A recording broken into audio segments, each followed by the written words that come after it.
Good evening, everybody. Team SIC welcome you all for today's press briefing. Our SPSIC, Sri Anand Mittal sir, will be speaking to you about the outcome of the investigation conducted by SIC so far in the matter pertaining to paper leakage in the various exams conducted by Arunachal Pradesh Public Service Commission. Thank you. Thank you thank you आप सबका आने के लिए. Before we begin मैं छोटे से अपनी team को इंट्रोड्यूस करूँगा. एज यू ऑल नो ये हमारे ओसी साहब हैं, दावा साहब. He is been crucial in this investigation. On my right is inspector B Krong. He was the IO of the first case 11/22 जो उसके बाद जो है सीबीआई को ट्रांसफ़र हो गया. And on my left is inspector Techi Nega. He was the IO of the current case जो सारे के सारे एफआईआर्स बाद में फाइल हुए हैं उसके रिगार्डिंग.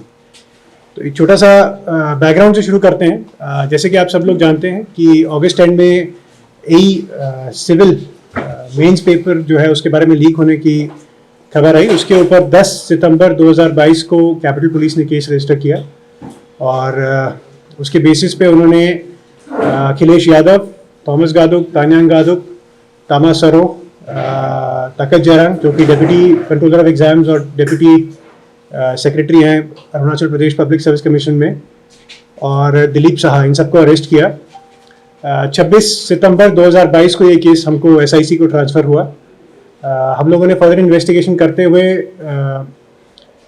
एक लो तीजिंग और उसके पिताजी और एक बिनाम जुमांग उनके पिताजी को अरेस्ट किया. इसके साथ साथ ही एक कैंडिडेट गुमिंदारुंग को ऑनरेबल गुवाहाटी हाई कोर्ट ने बेल दी और एक ब्रोकर जवाम चांग मेंगू जो है वो एब्सकॉर्डिंग थे, उनके खिलाफ वारंट ऑब्टेन करके उन्होंने बाद में कोर्ट में सरेंडर किया.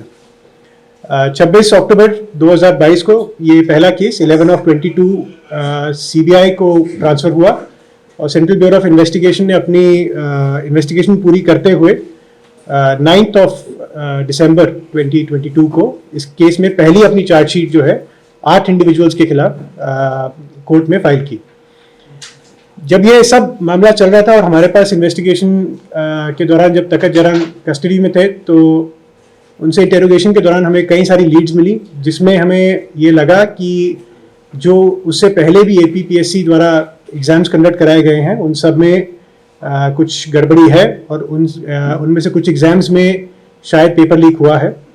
इसको देखते हुए प्रिलिमिनरी इंक्वायरी को करते हुए हम लोगों ने डिटर्मिन किया कि ये सच्चाई है और 19 अक्टूबर 2022 को हमने दूसरा केस एसआईसी में 12/22 जो है रजिस्टर किया. उसके बाद केस को आगे बढ़ाते हुए, इन्वेस्टिगेशन को आगे बढ़ाते हुए हमने 2017 एपीसीएस एग्ज़ाम जो एपी कंबाइंड एग्ज़ाम होता है उसके सक्सेसफुल कैंडिडेट्स में से 2 ऑफिसर्स को, एक कैंडिडेट को जो अनसक्सेसफुल रहा फाइनल रिजल्ट में, और एक ब्रोकर को हमने अरेस्ट किया था जिनका नाम मिनोती बोरांग, ओपेट मिबांग फिर से जो एक एजुकेशन डिपार्टमेंट में यूडीसी थी, और उनके हस्बैंड अनम जयराम को अरेस्ट किया. इनकी इंटेरोगेशन के बेसिस पे और तकत जयराम की इंटेरोगेशन और बाकी जो टेक्निकल और फाइनेंशियल एनालिसिस हमने किया, इसको आगे बढ़ाते हुए हमने एक ब्रोकर पोसी गामलिन को भी अरेस्ट किया और इन दोनों के इंटेरोगेशंस और इनके फाइनेंशियल और टेक्निकल एनालिसिस के बाद हम लोगों ने कई सारे एग्ज़ाम्स में कैंडिडेट्स को आइडेंटिफाई किया और आफ्टर ड्यू वेरिफिकेशन और उनके रोल को देखते हुए, उनकी इंफॉर्मेशन को देखते हुए, उन लोगों के बारे में जानते हुए और जो हमारे पास इनपुट्स हमें इन्वेस्टिगेशन के दौरान मिले और कुछ इनपुट्स हमें स्टूडेंट कम्युनिटी से भी मिले, तो उन सब को मिला करके हम लोगों ने कई सारे अरेस्ट किए. एसआईसी ने अभी तक जो है जितने भी हम लोगों ने अरेस्ट किए हैं उसमें हम लोगों ने एक स्टैंडर्ड ये रखा है कि बिसाइड्स द कैंडिडेट जो भी उनके कॉन्डुइट रहा है, जहाँ से फंड्स का सोर्स रहा है, चाहे वो कोई पेरेंट हो, कोई सिबलिंग हो या कोई ब्रोकर हो, हमने उसको भी अरेस्ट करने की पूरी कोशिश की है. इस सारे एग्ज़ाम प्रोसेस में अभी तक हमने जो है 3 मेन मोडस ऑपरेंडी आइडेंटिफाई किए थे, जिसमें सबसे पहले जो sale of question papers direct modus operandi था, जिसमें तकत जयराम जो है वो प्रिंटिंग में क्वेश्चन पेपर जाने से पहले उनको निकाल करके उनको फोटोकॉपी करके कैंडिडेट्स को या अपने ब्रोकर्स को दिया करते थे। दूसरा मोडस ऑपरेंडी जो हमने आइडेंटिफाई किया और जिसके बारे में हमें एविडेंस मिला वो था कि मेंस एग्जाम में अच्छा एग्जाम ना हो पाने पे कुछ स्पेशल कैंडिडेट्स के लिए तकत जरांग जो है blank sheets, answer sheets provide करते थे, जिनको वो लोग outside the examination hall in different locations including a hotel जो है वो बैठ करके लिखा करते थे और उसके बाद उसका इवैल्यूएशन कराया जाता था। एक थर्ड मोडस ऑपरेंडी हमें एक कैंडिडेट ने बताया जिसमें उसका स्पेसिफिक आंसर शीट जो है उसको प्रोवाइड किया गया और उसमें जो बचा हुआ एग्जाम था, जैसे उसका कुछ एग्जाम छूट गया था तो वो कुछ आंसर्स जो है उसने बाद में अटेम्प्ट किए और फिर उन आंसर्स को इवैल्यूएट करा करके ही वाज डिक्लेयर्ड सक्सेसफुल। इन सब पे काम करते करते हम लोगों ने काफ़ी डिटेल में सर्चेस की हैं all across Arunachal and in fact outside the state also, Assam में, मेघालय में और दिल्ली में भी हम लोगों ने काफ़ी सारे अक्यूज को परस्यू किया है और as on today the number of accused that we have arrested stands at 46 in the second case, that is 12 of 22। Of this 39 जो हैं वो गवर्नमेंट सर्वेंट्स हैं। इन सब के खिलाफ हम लोगों ने काफ़ी जितने भी हम सबूत इकट्ठे कर सकते थे हमने किए हैं और ये इनके रेलेवेंट डिपार्टमेंट से शेयर कर दिया गया है और जो भी उनके डिसिप्लिनरी प्रोसीडिंग्स उनके खिलाफ होनी है उनके लिए हमने रिकमेंड किया है। साथ ही साथ मैं ये भी बताना चाहूँगा कि हमारे पास करीब 36 अलग अलग कंप्लेंट्स 36 कंप्लेंट्स जो हैं वेरियस एग्जाम्स को लेकर के आई, जिसमें से कुछ रिपीटेड कंप्लेंट्स भी थी, एक ही एग्जाम के ऊपर कई सारी कंप्लेंट्स भी थी, जिनको हमने सबको अमलगमेट करके एक ही एफआईआर एक ही केस में जो है इन्वेस्टिगेट किया और इसको एक कंटिन्यूइंग ऑफेंस मान करके एज पर सीआरपीसी जो है हम लोगों ने इन्वेस्टिगेशन किया है। मैं ये भी बताना चाहूँगा कि हम लोगों ने जब तकत जरांग को इस सेकंड केस में अरेस्ट किया तो विदाउट वेस्टिंग एनी टाइम हम लोगों ने all 14 days of police custody remand जो हमारे को अलाउड होता है एज पर लॉ उसको हमने यूज़ किया and all the 14 days we बहुत ही डिटेल्ड सस्टेन्ड इंटेरोगेशन हमने उसके साथ किया ताकि जितना मैक्सिमम डिटेल्स हम इस केस के बारे में निकाल पाए हम उनसे निकालें और जितना हम अपने केस को आगे बढ़ा पाए हम बढ़ाएं। इसका काफ़ी अच्छा नतीजा हमें मिला, हमें काफ़ी सारी डिटेल्स, काफ़ी क्लैरिटी भी मिली कैसे वो इस पूरे स्कैम को ऑपरेट करते थे और उसमें जो बाकी उन्होंने किस किस को उन्होंने फ़ायदा पहुंचाया था उनका भी हमारे को डिटेल्स मिली। इस दौरान पूरी इन्वेस्टिगेशन में अब ऑलमोस्ट आज जो है करीब 75 दिन होने को आ रहे हैं इस पूरे केस को चलते हुए 19 अक्टूबर 2022 से। तो हमने अब तक जो है जितने भी पास्ट और current controller of exams APPSC के जितने भी पास्ट और करंट सेक्रेटरीज, मेंबर्स और जो चेयरमैन हैं उन सबका एक डिटेल्ड इंटरोगेशन किया है। अलॉन्ग विद दैट हमने काफ़ी सारे जो हम लोग को कॉरोबोरेटिंग एविडेंसेस चाहिए थे उसके हिसाब से भी हम लोगों ने काफ़ी लोगों का इंटरोगेशन किया है और अंडरस्टैंडिंग की क्वेश्चन पेपर्स के साथ जो धांधली है वो एक इस तरीके से की जाती थी कि उसको कोई डिटेक्ट ना कर सके। हमने सस्पेक्टेड ऑफिशियल्स के फिंगरप्रिंट्स लेकर के उनको FSLB भेजा है ताकि जो टेंटेड क्वेश्चन पेपर्स हैं उनके बारे में और उनको कौन कौन एक्सेस करता था उसके बारे में हम लोग पता लगा सकें। जो स्ट्रॉन्ग रूम है APPSC का उसको हमारी टीम ने कई बार विजिट किया और रीविजिट किया और फिर रीविजिट किया। उसमें से we have been successful in finding a lot of good evidence and most recently in fact परसों शाम को हमें एक चौथे मोडस ऑपरेंडी के बारे में जो है हमें एक जानकारी मिली है जिसमें हमें ये लगता है इसकी अभी तथ्य जो है वो फॉरेंसिक लैब ही वेरीफाई कर पाएगी, लेकिन हमें ऐसा लगता है कि शायद जो अवार्ड शीट्स होती थी एग्जाम्स की उनमें भी धांधली की जाती थी और उनको मेंस आंसर शीट्स को इवैल्यूएशन के लिए ना भेज करके उनको अपने आप ही तकत जरांग जो है भर के और इवैल्यूएटर्स के साइन फॉर्ज करके उनको वहाँ रखते थे और उसके बेसिस पे एग्जाम्स में मार्क्स दिए जाते थे। इस बात का अभी जो है क्योंकि हम लोग अभी परसों शाम ही हमारे सामने चौथा मोडस ऑपरेंडी आया है तो इसको अभी हम देख ही रहे हैं और इसको अभी इन्वेस्टिगेशन कर ही रहे हैं कि कितने पेपर्स में और किस किस कैंडिडेट को इसका बेनिफिट दिया गया। क्योंकि गवर्नमेंट ने आप लोगों जैसे आप स्टूडेंट यूनियंस और कम्युनिटी ऑर्गेनाइजेशंस ने गवर्नमेंट से रिक्वेस्ट की थी कि इस केस का दायरा बढ़ाया जाए, तो 2014 से लेकर के अभी तक जितने भी एग्जाम्स हुए हैं उन सबको इस पर्टिकुलर केस में इन्वेस्टिगेट करने के लिए बोला गया था। जितने भी एग्जाम्स के खिलाफ हमारे पास कंप्लेंट आई है, हमने ऑलमोस्ट सब में अपनी तरफ से कोशिश की है कि हम उनको देखें और उसमें जितने भी टेंटेड कैंडिडेट्स हैं उनको ढूंढने की कोशिश करें। Being an old matter and because most of the exams are quite far back, तो एविडेंस ढूंढ पाना हमारे लिए एक बहुत बड़ा चैलेंज रहा है। लेकिन फिर भी हमारी टीम की रिपीटेड एफर्ट्स के दौरान और बार बार चीज़ों को बिल्कुल माइन्यूटली देखने के कारण आई एम हैप्पी टू से कि हमने काफ़ी एविडेंस अनकवर भी किया है और काफ़ी एविडेंस जो है हम लोग ऐसा ले पाए हैं जिसका हमें लगता है कि which will definitely lead to conviction.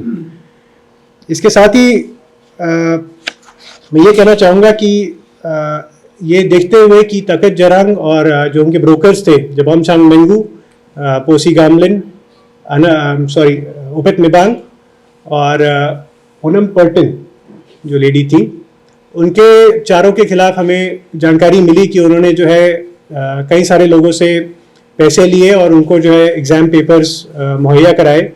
तो उनको देखते हुए हम लोगों ने एक डिस्प्रोपोर्शनेट एसेट्स की जो इंक्वायरी है वो भी कुछ गवर्नेंस के खिलाफ शुरू कर दी है और उसमें हम लोग उनके एसेट्स की डिटेल्स कलेक्ट करके उनका इवैल्यूएशन करवा करके और उनके बाकी सब जो भी उसका प्रोसीजर होता है वो पूरा करके वी आर होपफुल कि we will take that forward and also go in for a parallel case where we will get a conviction.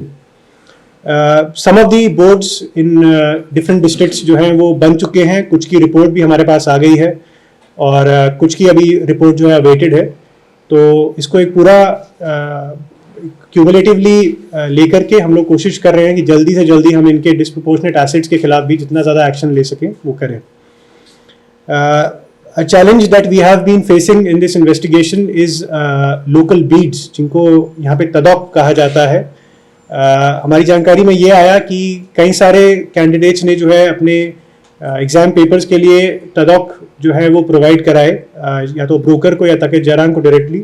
हमने कुछ सीज भी किए हैं। उनका एक फेयर इवैल्यूएशन कराने के लिए हम बोर्ड्स कॉन्स्टिट्यूट करवा रहे हैं, पर वो एक चैलेंज थोड़ा सा हमारे सामने है कि उनका इवैल्यूएशन जो है वो कैसे होगा, उसको अभी हम एग्जामिन कर रहे हैं। इस केस की इंफॉर्मेशन जो है वो इन्फोर्समेंट डायरेक्टरेट के साथ यानी ईडी के साथ भी साझा करी जा चुकी है। उन्होंने भी हमसे कुछ इन्फॉर्मेशन मांगी थी। जो अक्यूज्ड हैं उनके एसेट्स, उनके फाइनेंशियल ट्रांजैक्शंस, उनकी एस्टिमेटेड प्रॉपर्टीज़ और इस केस की बाकी डिटेल्स को लेकर के, तो वो भी हमने सारा जो है ईडी को प्रोवाइड किया है। और मैं नहीं कह सकता कि ईडी अपनी तरफ से क्या कर रही है, लेकिन जितना भी उन्होंने हमसे इन्फॉर्मेशन मांगा है हमने उनको साझा कराया है। मैं ये भी बताना चाहूँगा कि बार बार जो है ये उठाया जा रहा था कि तकत जरांग पूरी बात नहीं बता रहे हैं, और ये शायद हमें भी एक फीलिंग रही कि डिस्पाइट आवर बेस्ट एफर्ट्स उन्होंने 100% रेवलेशन नहीं किया है इस केस में। तो हम लोगों ने कोर्ट में एक प्रेयर दी थी कि उनका एक नार्को एनालिसिस टेस्ट कराया जाए, and very recently, in fact just day before yesterday, the court has accepted our prayer and has issued an order जिसमें हम लोग को परमिशन दिया गया है कि हम उनका एक नार्को एनालिसिस टेस्ट जो है वो एक रेप्यूटेड फॉरेंसिक साइंस लैबोरेटरी में करा सकें। इसके साथ साथ ही जैसे मैंने आपको बताया कि डिपार्टमेंटल एक्शंस, डिपार्टमेंटल इंक्वायरीज और जो भी बाकी पैरेलल एक्शन जो इस केस के अलावा होना है उसको भी हम लोग बहुत सीरियसली ले रहे हैं, और हम लोगों ने सब डिपार्टमेंट्स को डिटेल्स पूरी भेजी हैं, उनको शेयर की हैं, और ये सारी डिटेल्स जो हैं ये बिल्कुल top most of the government जो है वो भी परस्यू कर रही है, फॉलो कर रही है, और रेगुलर बेसिस पे उसको जो है देखा जा रहा है। It is being monitored at the highest level. हमने अब तक जितने भी अरेस्ट किए हैं that was done without fear और favour. We have not been looking at anybody's exam, rank और what ever.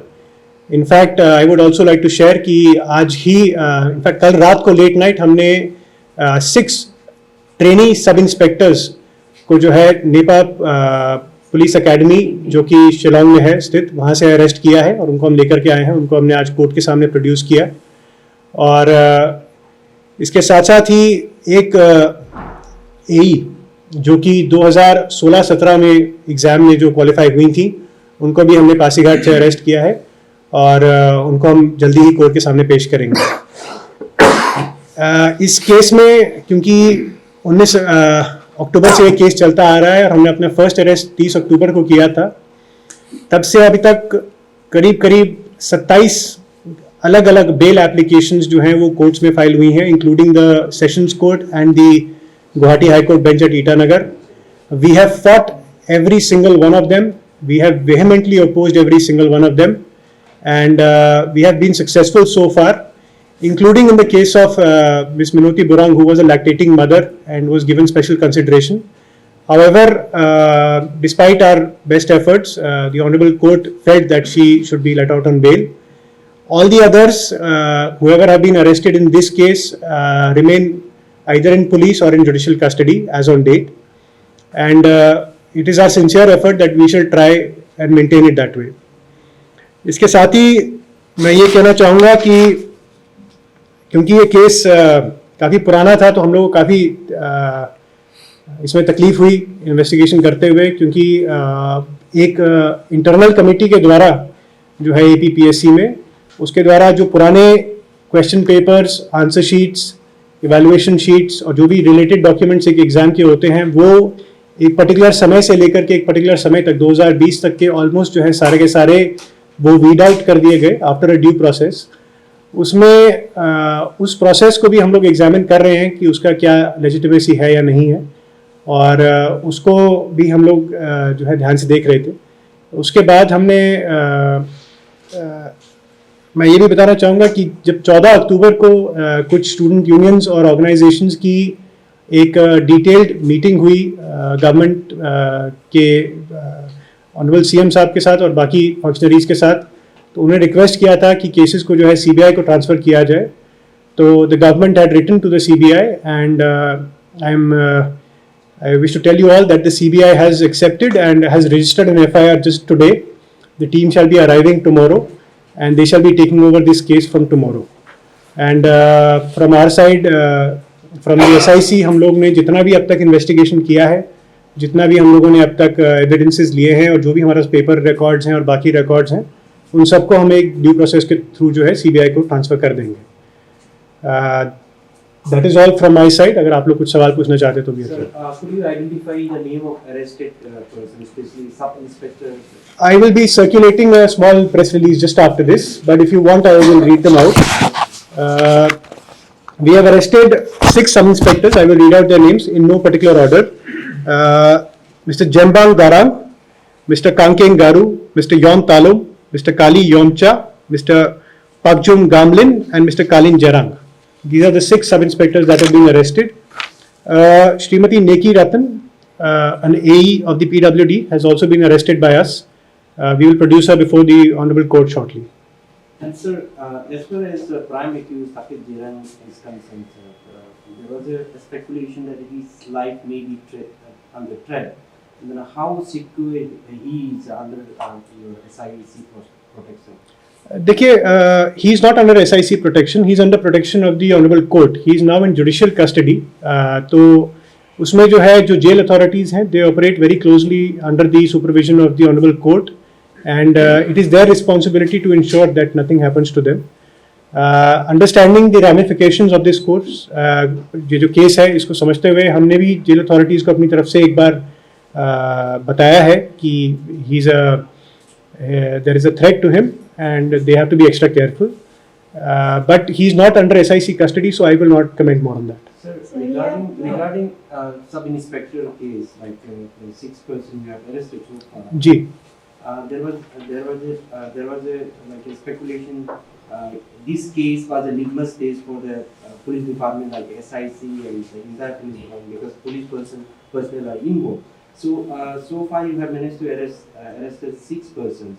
So would you like to share how did they manage to get question paper even in sub-inspector examination? देखिए, let us not relate this to the police department. Like any other exam, the exam for the sub-inspectors was conducted by the APPSC, and by the modus operandi जो तकित जरांग ने follow किया है बाकी exams में, same modus operandi के द्वारा उन्होंने जो है question papers of this exam like any other exam जो है लोगों को on a payment basis provide कराए और वो लोग जो है उस एग्ज़ाम को दे करके सिलेक्ट हुए. इट इज़ इंसिडेंटल कि ये जो एग्ज़ाम था ये सब इंस्पेक्टर्स के लिए था, तो ये पुलिस डिपार्टमेंट में रिक्रूट हुए. एंड मैं यही कहना चाहूँगा कि फ्रॉम दी SIC साइड हम लोगों ने अपनी तरफ से पूरा प्रोफेशनलिज्म और पूरा ट्रांसपेरेंसी के साथ काम करने की कोशिश की है. और इट इज़ इरिस्पेक्टिव कि वो कौन से डिपार्टमेंट से पर्टेन करते हैं, किस रैंक से पर्टेन करते हैं. We have arrested people of all ranks.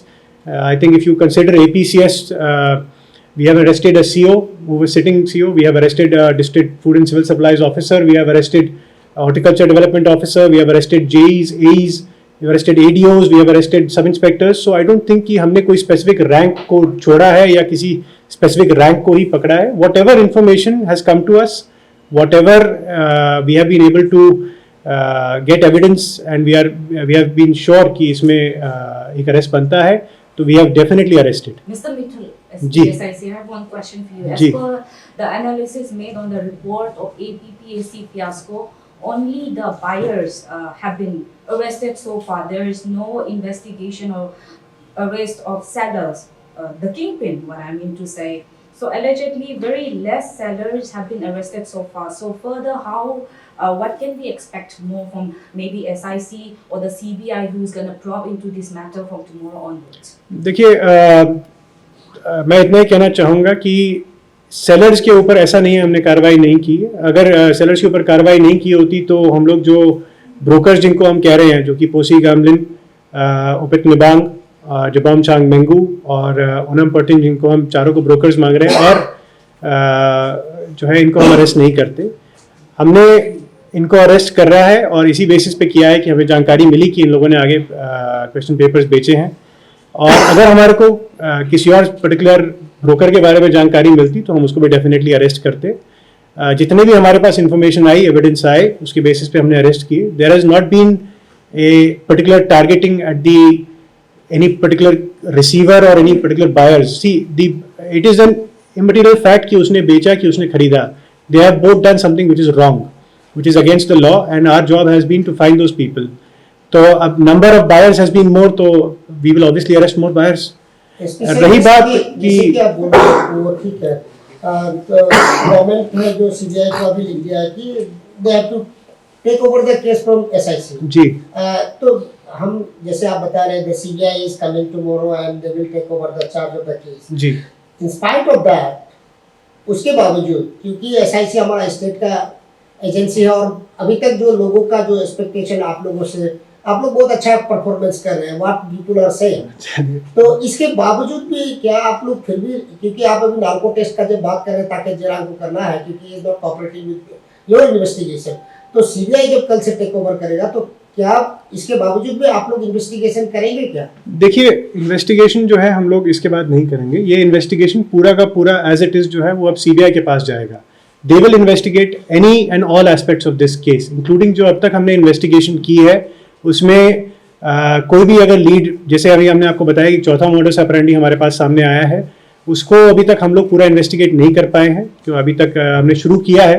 लेकिन क्योंकि अब ये केस CBI के पास है तो हम लोग उनको जितनी भी डिटेल्स हैं, जितने हमारे पास एविडेंसेस, क्लूज या जो भी कोई ऐसा एस्पेक्ट है हमें लगता है जिसमें और गहरा जाने की ज़रूरत है, वो हम लोग CBI को बताएंगे और उनको समझाएंगे और उसके बाद वही लोग इन्वेस्टिगेट करेंगे. हाँ, लेकिन क्योंकि ये मामला जो है ये अरुणाचल प्रदेश स्टेट को रिलेट करता है और हम सबके सोसाइटी को रिलेट करता है, तो हमारे ऊपर एक दायित्व है कि हम लोग उनको कोऑपरेट करें और उनको जो है सपोर्ट करें.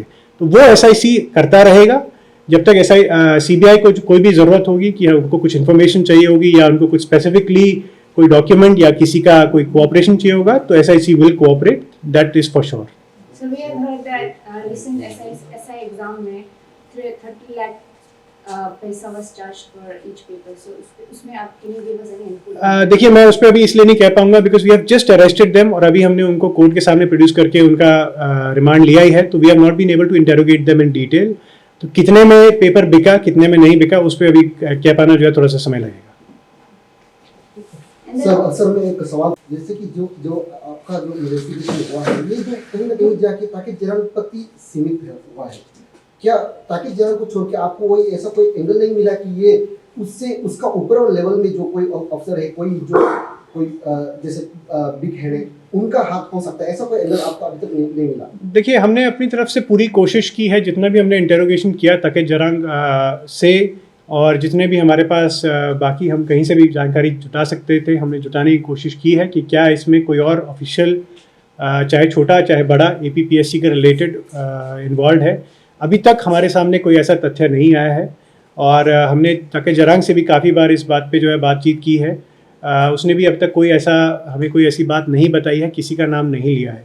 इसी बात को देखते हुए कि वो हो सकता है कि वो छुपा रहा हो इस बात को, हमने जो नार्को एनालिसिस का जो अपना रिक्वेस्ट डाला था कोर्ट में, उसमें यही कह करके डाला था, और ऑनरेबल कोर्ट ने इस बात को माना है कि he may be hiding the name of influential persons. तो इसीलिए हमने वो नार्को एनालिसिस रिक्वेस्ट किया था, और कोर्ट ने उस बात को एक्सेप्ट किया है।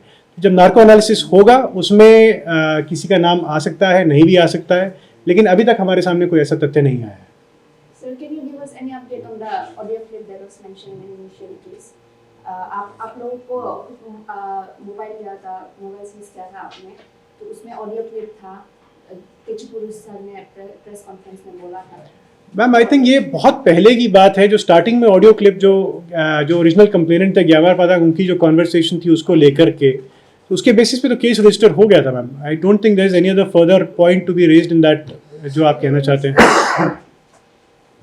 ठीक है सर, थैंक यू। और कोई सवाल आपको? ये निकोला होम के बारे में आप क्या बोलेंगे सर? उसको अभी तक क्यों इतना, मतलब उसके खिलाफ इतना, मतलब वो है, देखिए जी, देखिए मैंने जैसे अभी इनको बताया कि हमने तकत जयराम से जो है कई बार इंटेरोगेशन किया, और उस इंटेरोगेशन में उनसे बार बार पूछा गया कि कोई उनके साथ इन्वॉल्व थे, क्या कोई भी ऑफिशियल APPSC का, चाहे वो चेयरमैन हो, चाहे वो मेंबर्स हों, चाहे वो सेक्रेटरीज हों, चाहे वो कंट्रोलर ऑफ एग्जाम्स हों, चाहे उनके साथ में नीचे काम करने वाले कोई भी एम्प्लॉय हों, वो इन्वॉल्व रहे हैं, तो उन्होंने डिनाई किया है। जो नाम आपने दिया, जो एक्स चेयरमैन है, उनके बारे में भी हमने स्पेसिफिकली पूछा, उन्होंने उसके बारे में मना किया। जो एक्स चेयरमैन है उनको बुला करके हमने भी उनका एक डिटेल्ड इंटेरोगेशन किया है, उसमें भी कोई ऐसा फैक्ट नहीं बन करके आया है जिसके बेसिस पे उनका अरेस्ट किया जा सके। सर अकॉर्डिंग टू मतलब आप लोग का जो इन्वेस्टिगेशन है ना जी, तो 40+ अरेस्ट किया, लेकिन सिर्फ 8 का चार्जशीट क्यों बना, बाकी का कब बना?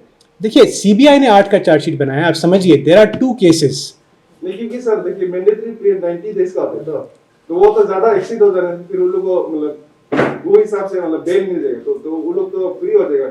उसमें क्या कहें? आप जो है उन 2 केसेस को कंफ्यूज कर रहे हैं। देखिए, पहला केस जो था उसमें 11 अरेस्ट थे, उसमें से 8 को CBI ने चार्जशीट किया है। सिर्फ 8 को क्यों किया है उसका जवाब मैं नहीं दे सकता, वो CBI ही दे पाएगा।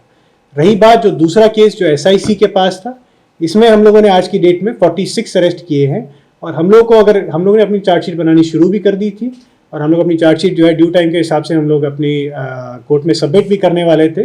अब ये केस जो है CBI के पास ट्रांसफर हो गया, तो it is now their responsibility to submit the chargesheet, so I will not comment on it any more.